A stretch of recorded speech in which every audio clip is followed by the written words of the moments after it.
tipo di carta di credito anche prepagata. Ti aspettiamo online su radiolibertà.net. Sostieni la tua radio con il tuo contributo volontario. Radio Libertà. La tua radio. Diamo voce alla nostra gente.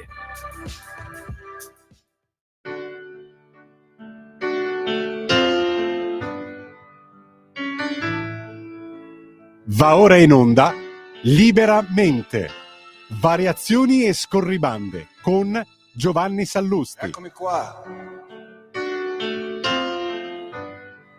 Sono venuto a vedere lo strano effetto che fa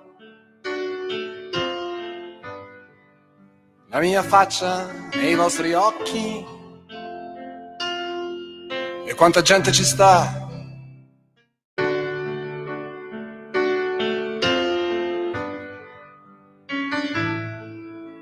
Va ora in onda Liberamente. Variazioni e scorribande con Giovanni Sallusti. Eccomi qua. Sono venuto a vedere lo strano effetto che fa la mia faccia nei vostri occhi e quanta gente ci sta.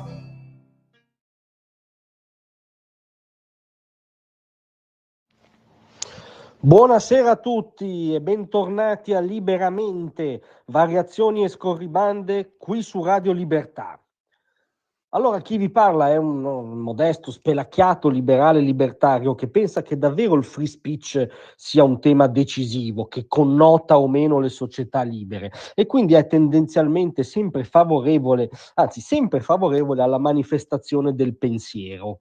Dobbiamo però intenderci se la manifestazione pro-PAL di domani a Roma, che sta facendo tanto discutere, sia strettamente manifestazione del pensiero o qualcos'altro. Metto in fila alcuni elementi di cronaca, perché come spesso accade, la cronaca parla sempre da sola meglio del suo commento. Tra gli organizzatori di questa manifestazione pro-PAL, ovviamente contro il genocidio in corso a Gaza, contro la politica di autodifesa, a mio giudizio, di Israele, ma insomma tra gli organizzatori c'è questo gruppo dei giovani palestinesi che ha chiarito l'ordine del giorno, ha spiegato le motivazioni della convocazione, poi ha cancellato alcune di queste scritte o post perché forse si è reso conto di essere stato troppo sincero, però hanno scritto le seguenti cose. Il 7 ottobre è la data di una rivoluzione, scrivono i giovani palestinesi. Quindi il pogrom, la caccia all'ebreo in quanto ebreo, il peggio del Novecento che torna sotto forma di un piccolo olocausto, perché la logica è la stessa dell'olocausto, è la data di inizio di una rivoluzione per costoro.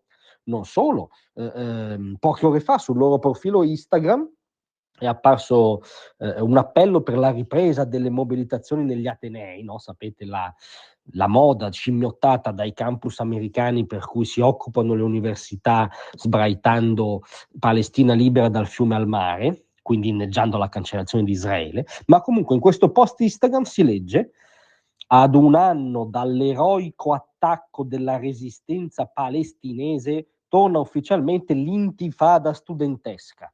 Cioè il 7 ottobre è stato un eroico attacco, quindi entrare nelle case di civili, infilare bambini piccoli nel forno, legare tra di loro familiari e dargli fuoco, seviziare, torturare, stuprare, sgozzare donne, sono atti eroici. Concetto di eroismo un po' bizzarro, diciamo. A un altro gruppo tra gli organizzatori, l'Unione Democratica Arabo-Palestinese, da un po' di tempo sta moltiplicando le iniziative insieme ai famosi CARC, no? Il gruppo estremista di comunisti, che è quel gruppo che a Milano ha esposto dei cartelli con il volto di alcuni personaggi noti, bollati pubblicamente, quindi messi all'agonia o se non indicati come obiettivi, come agenti sionisti. Tra questi agenti sionisti c'era anche la senatrice Liliana Segre, detenuta ad Auschwitz, ripeto, detenuta ad Auschwitz. Quindi questi sono i gentiluomini che organizzano questa manifestazione pro-PAL. sono come dire, parole d'ordine, perché se uno definisce un pogrom, se uno definisce la strage dell'Ebreo in quanto ebreo l'inizio di una rivoluzione, se uno definisce atti eroici quelli del 7 ottobre contro inermi civili colpevoli solo di essere ebrei, sono parole d'ordine tecnicamente naziste. Non a caso gli idoli di questa gente, l'asse, il famoso asse della resistenza cosiddetta, manovrato dagli ayatollah iraniani, e che poi le sue diramazioni nelle belve di Hamas, nei terroristi di Hezbollah, nel gruppo Houthi, sono tecnicamente dei nazi islamici, perché vogliono farla finita con l'entità sionista, in nome di Allah invece che in nome del Mein Kampf, ma quello è l'obiettivo. Ecco, di fronte a tutto questo ci viene da dire: antifascisti cercasi. Cioè, di fronte a queste parole d'ordine, a questa narrazione, a questo livello di retorica e iniziative anche concrete contro l'entità sionista, i professionisti nostrani dell'allarme fascismo sono muti. Sapete, quelli che ogni giorno si svegliano in questo paese suonano l'allarme fascismo se un conduttore famoso trasloca dalla Rai, va in una TV commerciale. Augias dopo 60 anni è andato via dalla Rai, allarme fascismo. Suonano l'allarme fascismo se il monologo di uno scrittore non viene letto in una trasmissione Rai, poi viene pubblicato sui social del Presidente del Consiglio, quindi visibilità massima, allarme fascismo.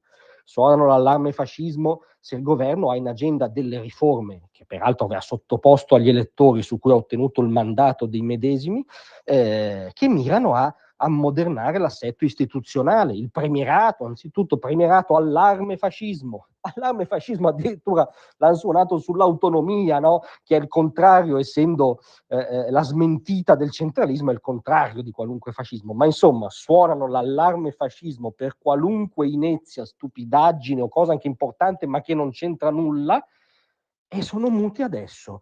Sono muti di fronte al fatto che la manifestazione di domani è organizzata da gente che rivendica la pratica del pogrom, che inneggia alla caccia e allo sterminio degli ebrei.